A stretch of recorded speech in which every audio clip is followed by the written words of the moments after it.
Right. We're Okay. on. Welcome, Steve. So tell us a little bit more about yourself. Hiya, Simon. Okay, so I am Steve Gomes, for those of you who don't know me.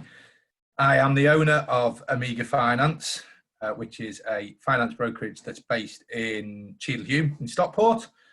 And I am the dad to my three boys and my stepdaughter and son.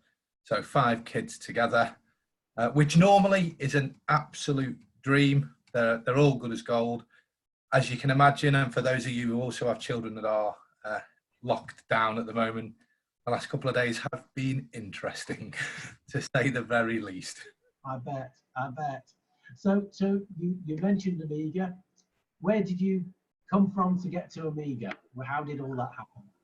It's kind of a strange but straightforward path. So if we go way back to when I was half the age I am at the moment, I just graduated from Leeds University.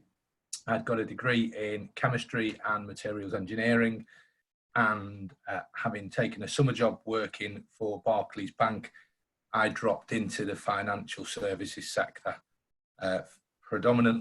initially, with a insurer, then as an insurance broker, then as a funder, so providing the finance out to businesses. And during the last 2-3 years of being on the funding level, dealt with broker clients. And it was at that point, having completely not utilised my degree at all, but having what was then nearly 20 years of financial services experience, I thought I'd take a look at leaving employment and stepping into that world of being the boss and doing the finance brokering that I'm now doing. Great. And as you know, with the business network, we always like to ask something personal, and I always think that we are a community.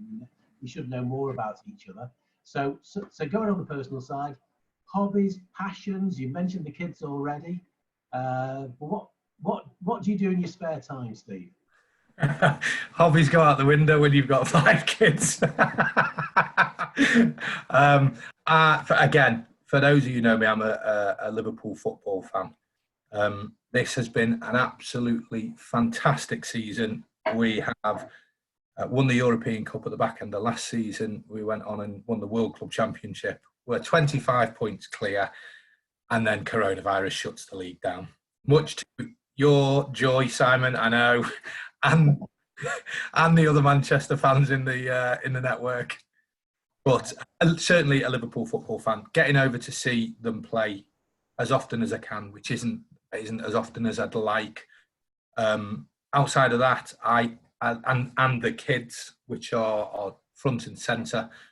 I do like to do a bit of pottering in the garden. And you've got the time and the weather now, so at the moment. So. Definitely. So I quite like listening to podcasts. I think it's one of those things that I've just come to. And one of my questions I'm going to ask all the members is, do you listen to any podcasts? Would you recommend any? Yeah, certainly. I'm like you, though. Technology's only just arrived at my doorstep.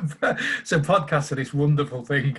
And the one that I am listening to, or have been listening to for the last few months, and I'm also trying to catch up on the back catalogue, is that Peter Crouch podcast. Right. It ties into football and is predominantly about his experiences, his life in football, and the shenanigans, the seriousness, the fun, the experiences that he's had.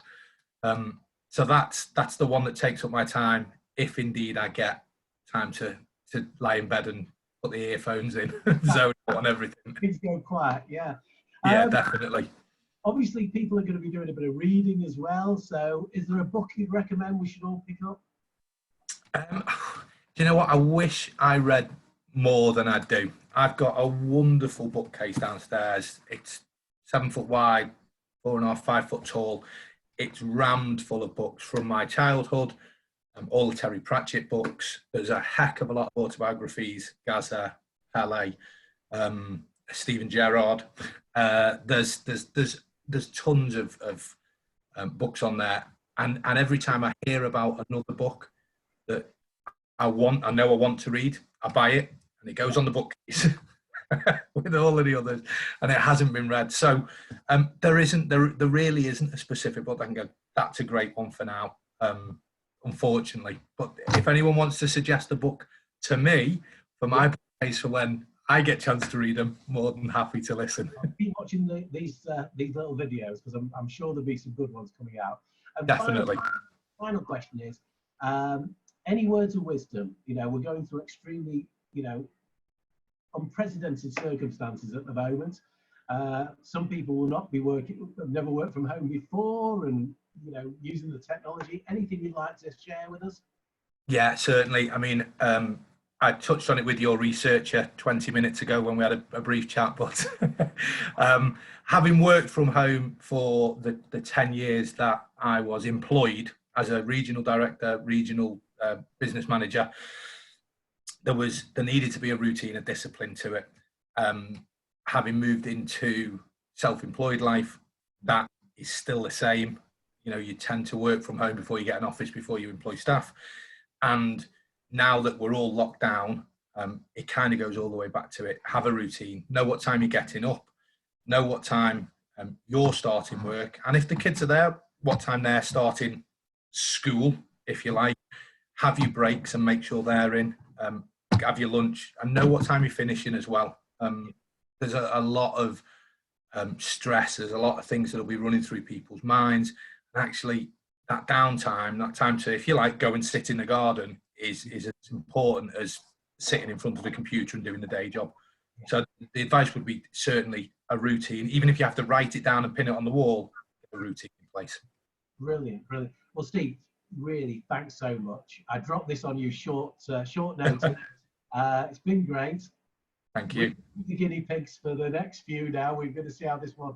Hopefully, I've not messed up on the technology, but thank you for participating. It's my pleasure. Everybody keep themselves safe. Look forward to catching up with you, Simon, and all the rest of the network as soon as we possibly can. Thank you, Steve. See you later, guys.